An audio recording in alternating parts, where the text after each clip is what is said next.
Friday. Welcome to First Mover, your first global look at today's action in the Bitcoin, blockchain, and digital asset space. I'm your host, Christine Lee, and joining me is my co-host, CoinDesk Managing Editor of Global Capital Markets, Lawrence Lewitinn.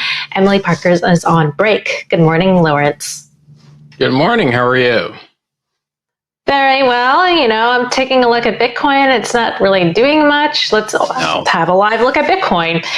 Right now, the CoinDesk Bitcoin price XVX index is currently trading at 37,209. Bitcoin is slightly down over the past 24 hours, about 1%. And the CoinDesk Ether price ETX index is at 24.58. ETH is also slightly down, about almost 4% over the past 24 hours. The most reliable reference prices for institutions since 2014 are now published under the CoinDesk brand, trusted globally as the leader in crypto news, events, and data. So, Lawrence, I feel like there is a lot of news going on. There, you know, under the radar, there's a lot of movement, infrastructure being built, but the markets aren't doing anything. They don't care. They really don't care. There's been nothing.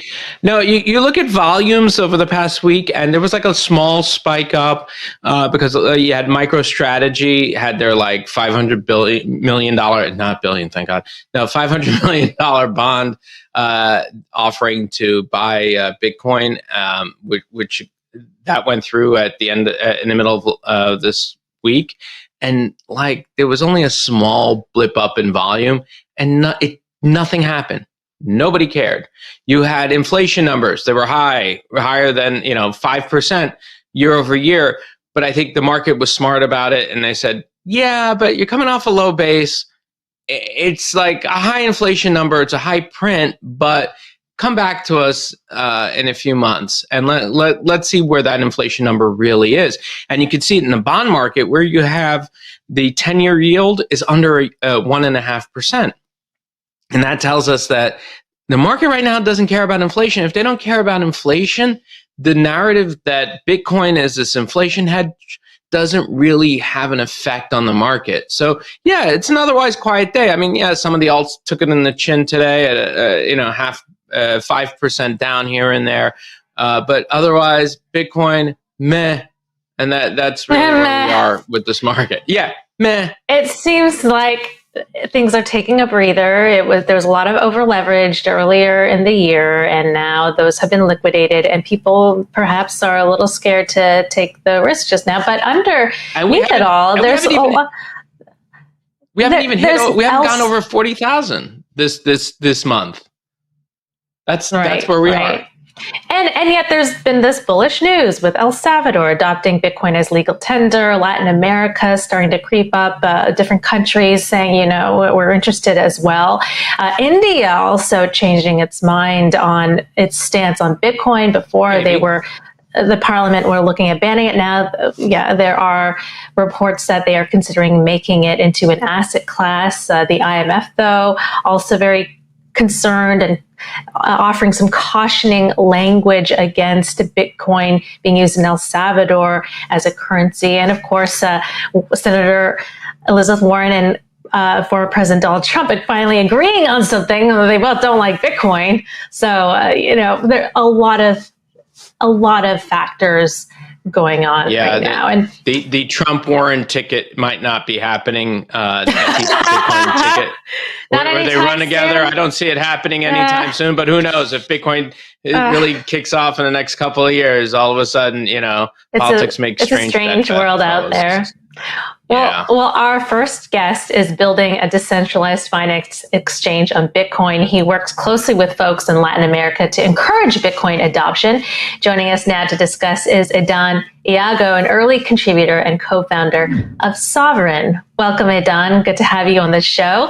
I would love to hear what kind of reception you're getting in Latin America with regards to Bitcoin. Do you feel that El Salvador has planted a seed and other countries in Latin America will follow?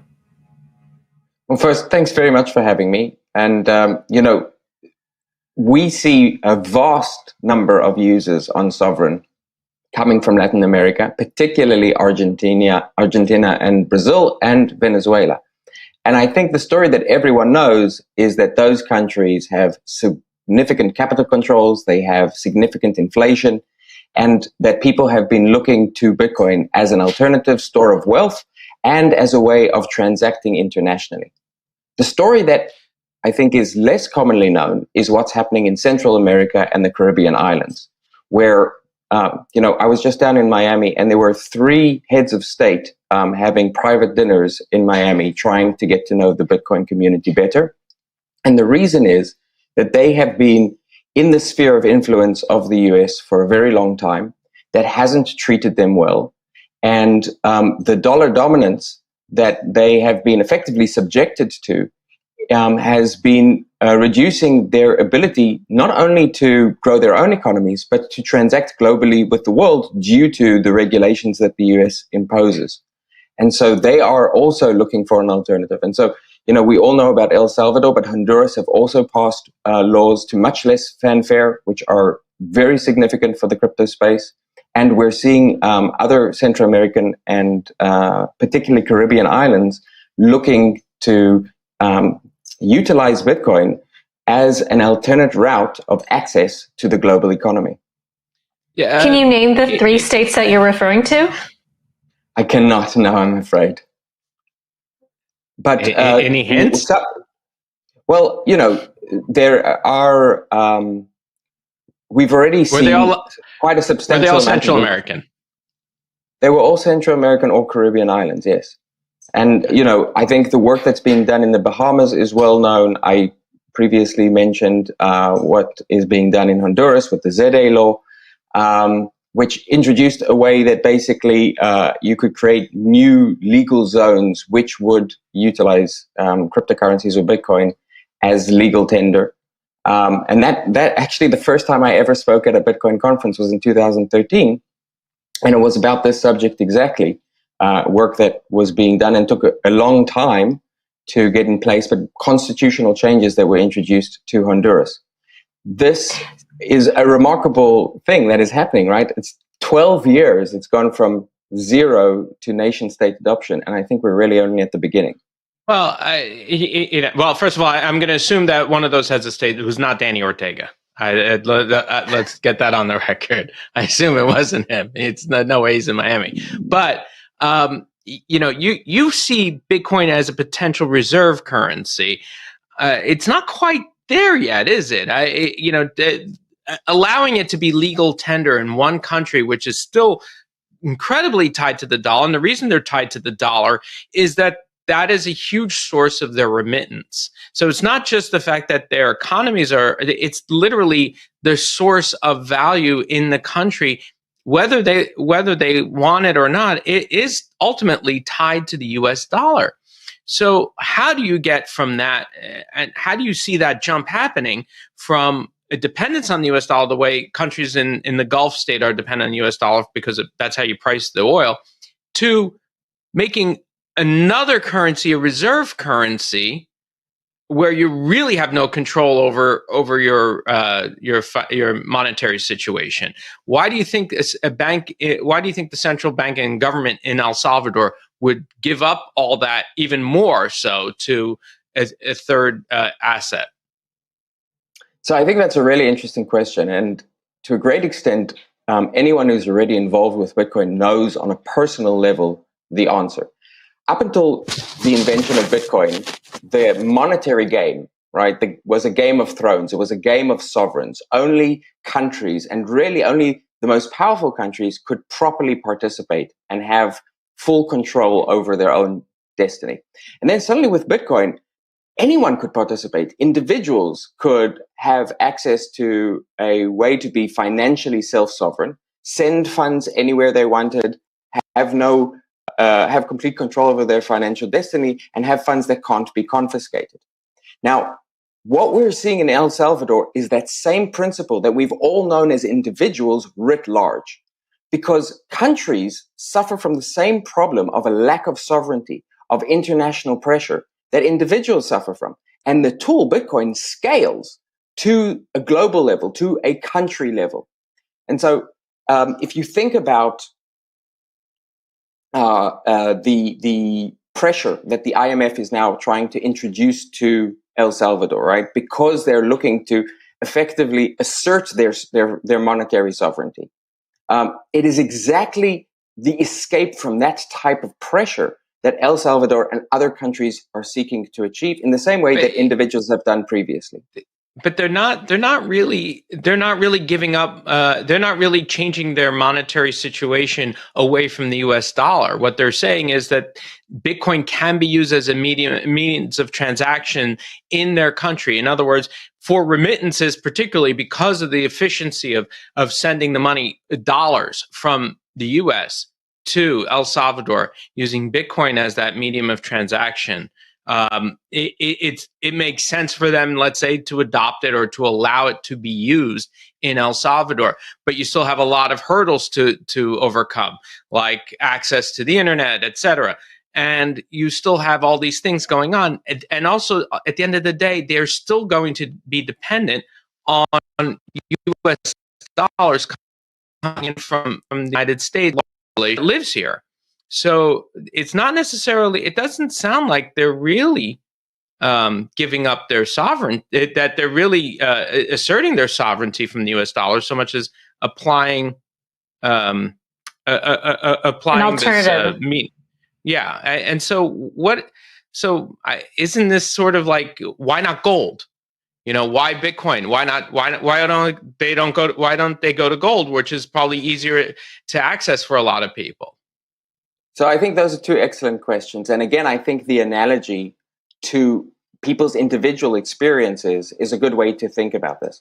So individuals who hold Bitcoin and use it to transact or use it as a way to hedge themselves from inflation or just to have a source of wealth that they know is uncorrelated, they still transact on a day-to-day basis in dollars. Now, over time, we've seen more and more ways that people can earn yield on Bitcoin or transact with Bitcoin and use Lightning Network. So we're really very much at the beginning of the game. And the transition is not, from 0 to 1. It's a gradual transition for individuals and for countries. Now, I think El Salvador understand this. Other countries understand this. They recognize that you can't sort of switch your economy entirely. It's vastly too disruptive. And so what they need to do is to begin introducing the legal and operational infrastructure to start moving or shifting their economy to being less reliant on fiat and more reliant on this sovereign form of currency, Bitcoin. Now, why not gold? And the reason is because we live in a digital age and Bitcoin provides the properties that gold provides, but with the superiority of being digital. It can be transported across the world instantaneously. It doesn't require huge effort or security in order to secure. And as a result, it is a far superior form of gold. It's like, gold with a teleportation device. And that was what attracted people to Bitcoin initially and is what is attracting, sovereigns or near sovereigns now. Mm-hmm. Edan, so this move by El Salvador is attracting the attention of governments as well as policymakers. This week, Senator Elizabeth Warren spoke about the volatility of Bitcoin. And due to the volatility, she said that it wasn't a good currency. She also said stablecoins are dangerous and was more preferred perhaps as an alternative, a central bank digital currency. But perhaps you could address that volatility concern that several policymakers as well as experts have. I think the concern around volatility is real. If you look at the history of gold, for example, as a reserve currency, people wouldn't transact in gold. They would transact in banknotes, either from private banks or from government banks that allowed them to transact with a medium of exchange which was backed by gold. We're starting to see the same thing happening with Bitcoin. There are Bitcoin-backed stablecoins, which effectively provide you stability in terms of pricing, but also security because you know that it's fully collateralized by Bitcoin. Sovryn platform, for example, is one of the places that this is most used right now. And so I don't think that we're going to start seeing everyone transacting on main chain Bitcoin. They will be utilizing Lightning Network. They'll be utilizing Bitcoin-backed stablecoins, and those provide the best of both worlds. So, of course, Elizabeth Warren is concerned. She is part of an establishment of power, which is threatened by this new alternate system.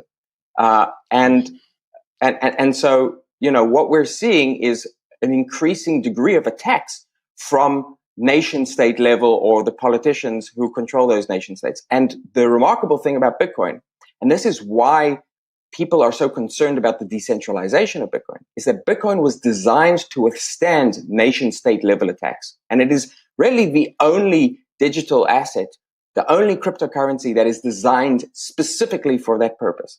And that is also why it is particularly appropriate for governments or countries to use. I would say Senator Warren sees herself as an advocate for people who, everyday, average, middle income people who just want to make a living. And if they accept Bitcoin, $100 worth of Bitcoin for a purchase, and it becomes volatile and drops to $50 the next day, she doesn't want that to happen to people. And another concern they raised is that with stablecoins, if there's a loss in confidence in stablecoins, then there could be a run against stablecoins, and that would incur significant losses to people who are holding whatever is remaining. And we've seen that with bank runs in the past. And so what are your thoughts on those kind of concerns and those criticisms? Well, I would say Elizabeth Warren certainly presents herself as an advocate for the little person, right? But, just thinking in those terms is highly arrogant, and her actual actions have impacted people in the worst way possible. We have seen unprecedented levels of government debt, and we have seen unprecedented levels of inequality emerging across the world, and in particular in the United States. And why is this happening? It's happening because when people hold currency, or when people are paid salaries in dollars, those salaries, right, or that currency, when it is debased, as has been happening recently and as has been happening for decades now, it enriches the people who are closest to the spigot and impoverishes everyone else. And so if we don't fix the way that money is distributed and don't deal with a sound money, then there is no argument that can be made that we are helping the poorest of the world. Right. Edan, fascinating conversation to have. Appreciate you joining us this morning. Thank you very much. All right, that was Edan Yago, early contributor and co-founder of Sovryn. Coming up, checking in on Asia and crypto markets update with crypto exchange bitFlyer USA.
Time now for the daily forecast, an update on what's happening in the Asia crypto markets. Here's Angie Lau of Forecast News.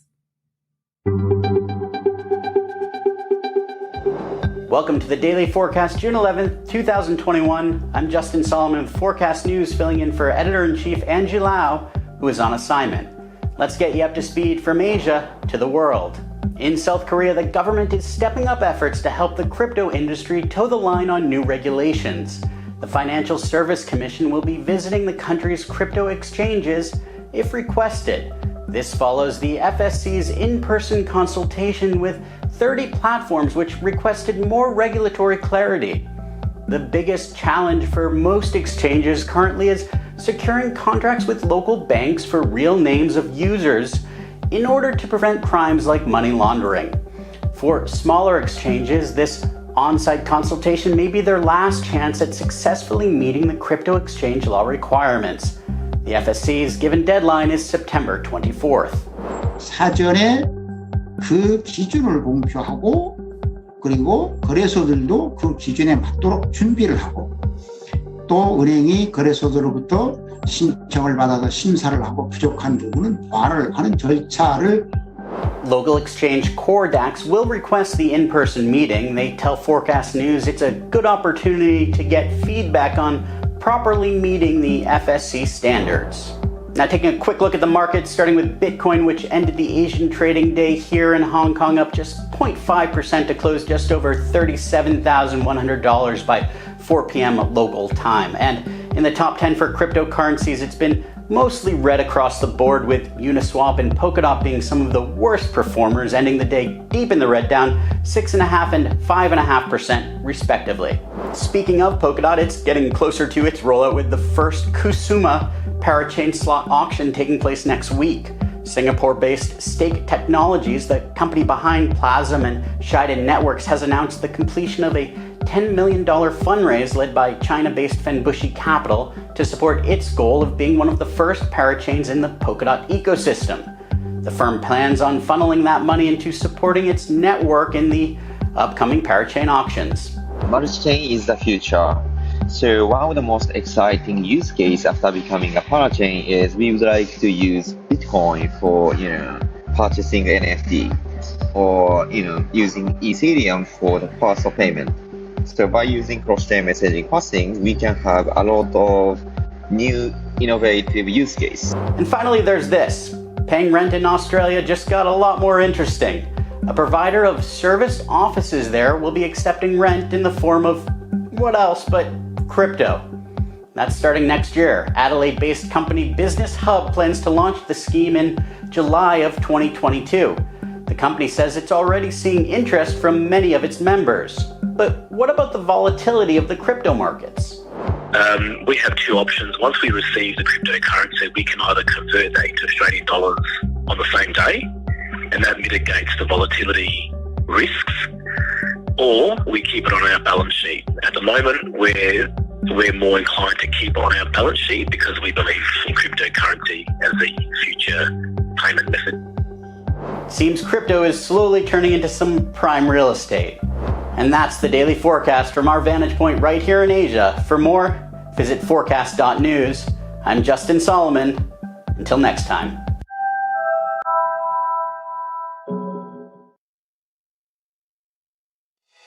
The Crypto Markets Update is presented by Grayscale, the world's largest digital currency asset manager.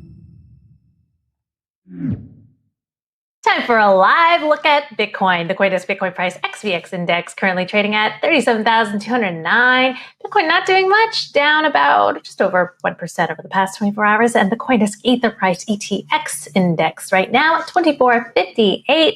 ETH is also down about 4% over the past 24 hours. And joining us now to discuss the crypto markets is Joel Edgerton, a COO and board member of bitFlyer USA, the US arm of Japan-based crypto exchange bitFlyer. Welcome to the show, Joel. Thanks for having me. Great to have you. Would love to hear, what's going on with Bitcoin. It seems to be trading sideways. Are we going to see a breakout? There's a lot going on underneath the hood with Bitcoin, but is it a buying opportunity or not?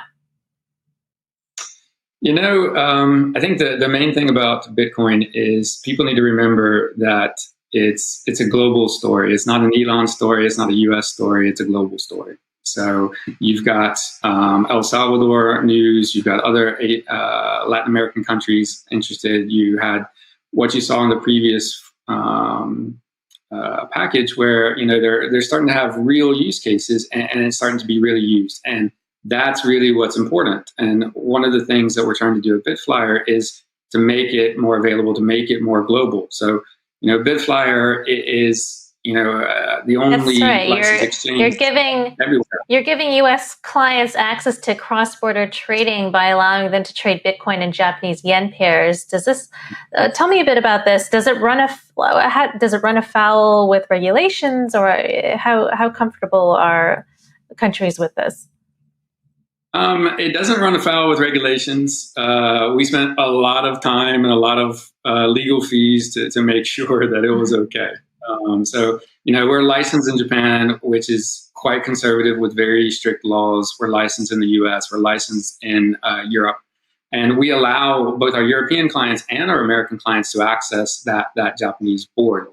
So I think the important thing is we have to keep in mind that Bitcoin is global. So a Bitcoin in the US and a Bitcoin in Japan is the same. But the characteristics of the markets that people trade on are not. You see differences in prices. So, for example, the Japanese market is 50%, 55% retail, rather in the US, which is more institutionally driven. So there's different behaviors and the different mindset. And I think one of the things you guys talked about earlier about, inflation and everything in the US and why there's no reaction. Okay, inflation in the US may become more of an issue, but Japan has been doing negative interest rates for 20, 25 years now, and they don't see inflation. So they are part of the market that sets that price, and they don't care about inflation, right? But so Joel, there are different markets, different things. Joel, the Bitcoin yen pair, it's only on at least the exchanges, it's less than 5%. Currently, I mean, it used to be, there was a time when it was multiples of that when it came to Bitcoin trading volume. So why this pair now? Why go through the hassles of going through this? And isn't that kind of like, why isn't that sort of the situation that what you're just describing? The fact is that much of Bitcoin is denominated and traded against the US dollar. So, I mean, is the view that somehow the Bitcoin yen pair will skyrocket as a percentage of transaction? I don't think it's a matter of whether it'll skyrocket as far as transactions. I think the point here is access, right? To give people a choice, to give people access. Right now, if I remember correctly, something like 80% of all Bitcoin is denominated in US dollar. And 80% of the world economy is not the US. Right. So I think we need to keep in mind that there are other countries, there are other opportunities, and there are other people that we need to bring into this. And to allow US customers and European customers to get into that Japanese market, I think is part of that. But it's not the only way. We don't stop there. We are going to be looking at other pairs. We're going to be looking about bringing the Japanese market to other areas. We're also looking about bringing the US market to Japan. So it's about having that truly global look. We also give a lot of value to our customers because the Japanese market is very deep, right? Our book there is around 2,000, 2,500 Bitcoin. It's a very deep market. Are they mostly trading yen or dollars on bitFlyer? That's all yen. That's all yen. So all of the volume as far as our Japanese market is all yen. Obviously in the US we do US dollars, and Europe we do euros. But what we want to do is to allow our customers, whether they're in the US or Japan or in Europe, to trade in whatever currency they want to trade and to take advantage of whatever opportunity is available, because you do see differences between the markets. You have, even in the US, if you look at Coinbase and you look at bitFlyer US and you look at Gemini, they're not the same prices that are being shown, right? So there are opportunities for arbitrage for institutional traders as well. So I think it's important to have those links to increase the efficiency of the markets overall for increasing the adoption of Bitcoin and other cryptocurrencies. Mm-hmm. All right, Joel, thanks so much for joining us. Appreciate your insights. No problem. Anytime. All right, that was bitFlyer USA COO and board member Joel Edgerton. Time now to check in with CoinDesk Global Policy and Regulation Managing Editor Nick Day, who is also the editor of CoinDesk's The State of Crypto newsletter. Hey there, Nick. So I see that the SEC again warning investors against Bitcoin futures funds. What's going on there? Yeah, so yesterday the SEC appears to have emailed people in investor bulletins saying, it's concerned, or basically telling investors to be concerned and cautious about Bitcoin futures and funds that might follow that product, given the price volatility. Honestly, this is, I think, the second one in 2 months, and only the latest of a long line of notices the SEC has pushed out about price volatility in Bitcoin futures, and specifically referring to funds registered or filed in accordance with the the Investment Advisors Act of 1940, which is one of the various laws that govern regulated financial products. Most Bitcoin ETFs are filed under a different law, the Securities Act of 1933. So it's slightly wonky, to be completely honest. What was the impetus, and what does it mean for the CFTC covering it? So the impetus might just be the fact that the price fell a lot in the last couple of weeks. The SEC has long had this issue about price volatility and market concerns around Bitcoin and broader cryptocurrency market, and I can't imagine that the price fall we've seen over the last couple of weeks has helped it at all. And I'm sure the CFTC is also keeping an eye on this. You're also looking at news out of Texas. What's going on over there? Yesterday, the Texas state banking regulator published a notice saying that state chartered banks are able to provide crypto custody services, which is, if you're a crypto company in Texas and you need banking access, it might make it easier for you to be able to tap that. Bank access has been one of the big issues that the crypto community has faced, particularly companies that, can't find a regulated on-ramp or on-ramp. So, the idea that a bank can provide its services is probably going to, it's good for companies and businesses that want to start up. All right. Nick, thanks for joining us. Have a great weekend. Thank you. You too. All right. That was CoinDesk Managing Editor of Global Policy and Regulation, Nick Day. Our next guest, in an effort to popularize use of enterprise blockchain technology, IBM is open sourcing a large portion of additional code for Hyperledger Fabric, which is intended to allow businesses to create customizable private blockchains. IBM is an early code contributor and continues to be a major maintainer of Hyperledger Fabric. Joining us now is IBM Blockchain General Manager, Kareem Yusuf. Welcome to the show, Kareem. Hello, thank you. Good to have you. So perhaps you can start us off with explaining in really simple terms, what is Hyperledger Fabric?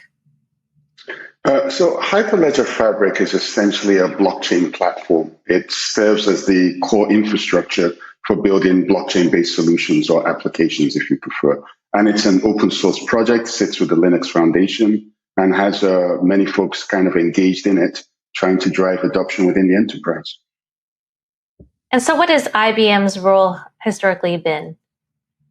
So historically, IBM is essentially one of the founding members of the Hyperledger Fabric project, contributing a lot of code that we had developed within research and within the mentioned. What we announced this week was additional contributions to really help with the management of a blockchain. So think about that in terms of creating nodes, managing networks, and making it just very easy to do.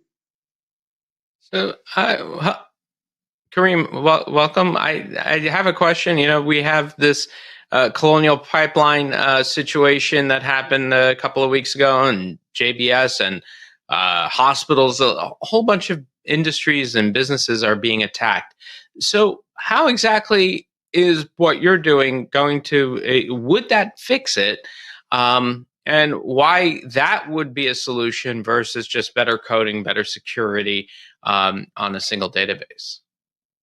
Well, look, I think towards the issue that you are describing there, that first and foremost is a statement of security and security access and controls. And obviously, as IBM, we do a lot of work around that realm. When I think about blockchain in the enterprise, I actually think about the automation and transformation of key business processes. Take, for example, invoice reconciliation, or a digital health pass, or provenance and transparency of key commodities, seafood out of Norway as an example. That's what we begin to fixate on. And what blockchain allows you to do in processes that involve many participants, as you well know, is get this kind of secure basis for exchanging and sharing key data in an immutable way, right? Which supports the process that you're focused on. So if you've got a blockchain underpinning invoice reconciliation, then you are able to, everybody knows the source of that data, you're reducing disputes, you're automating processes, and you take out, quite frankly, a lot of expense from a process. Mm-hmm. Kareem, in 2015, Blythe Masters, who was a banker, she invented the credit default swap, famously said blockchain, not Bitcoin. It held so much promise.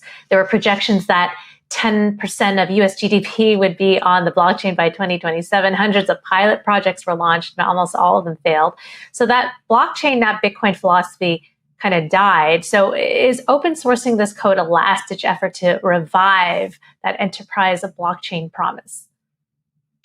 So I don't really see it in that way. I think what I could tell you I see happening in the enterprise is an ongoing focus on digital transformation. And blockchain is a key ingredient in supporting that. Particularly if you look in the realms of supply chain, as an example, there's a lot going on in terms of those key processes. So when I think about what we've done with the open source community, it is to ensure that there's a vibrant, active community around Hyperledger Fabric and that we're supporting adoption.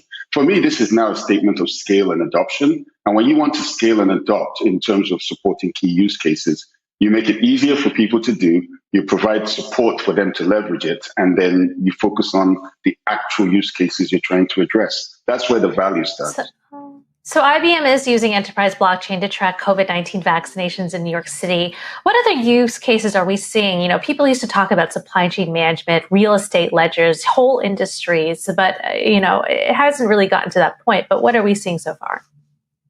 I would say we're seeing definitely a lot of activity around what I would call track and trace and provenance, particularly in terms of food. We have been working very actively with a lot of customers on something we call IBM Food Trust. And that's where we fixate on being able to track and trace different commodities, from source to store. I'm seeing a lot of advances in that regards, moving into other commodities, textiles, cosmetics, right? Because also consumers want to understand the provenance of what they're buying.